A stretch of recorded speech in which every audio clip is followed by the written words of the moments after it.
নমস্কার, welcome to my channel Soumishil Shri Shri Radhakrishna Gopal Shrimad Bhagavadgita. আজ 23 June 2025 আমি অষ্টাদশ পূর্ব মহাভারতের আদি পর্বের অমৃতের নিমিত্ত সুরাসুরের দ্বন্দ্ব ও শ্রীকৃষ্ণের মোহিনী রূপ ধারণের 36 পৃষ্ঠার কিছু অংশ পাঠ করছি। শ্রী শ্রী অষ্টাদশ পূর্ব মহাভারত কি জয়, শ্রী শ্রী রাধাকৃষ্ণ গোপাল শ্রীমদ ভগবদ গীতা কি জয়। রাধাকৃষ্ণ রাধাকৃষ্ণ রাধাকৃষ্ণ।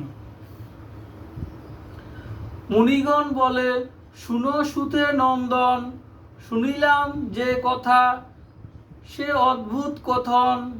অমর অসুর মিলি সমুদ্র মথিল, দেব সব নীল যত রত্ন উপঝিল। রত্নের বিভাগ কেন না পায় অসুর, এত শুনি সুতপুত্র করেন উত্তর।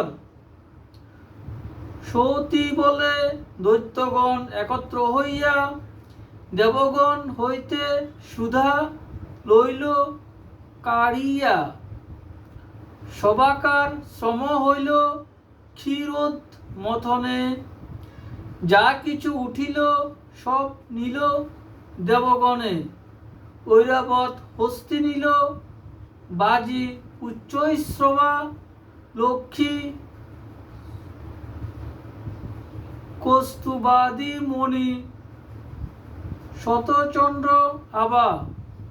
সকল লইল যেন শিশুগণে ভাণ্ডি, অমরের ভাগ পাছে হয় সুধা বান্ডি।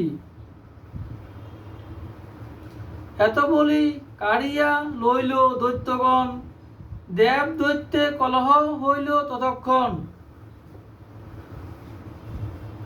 মধ্যস্থ হইয়া হর কলহ ভাঙ্গিল, দেব দৈত্যগণ প্রতি ডাকিয়া বলিল, ও কারণে দ্বন্দ্ব সবে কর কি কারণ।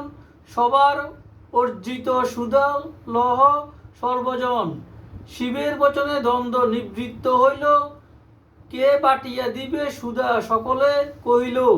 হেনকালে নারায়ণ ধরিয়া স্ত্রীবেশ, ধীরে ধীরে উপনীত হইলা সেই দেশ।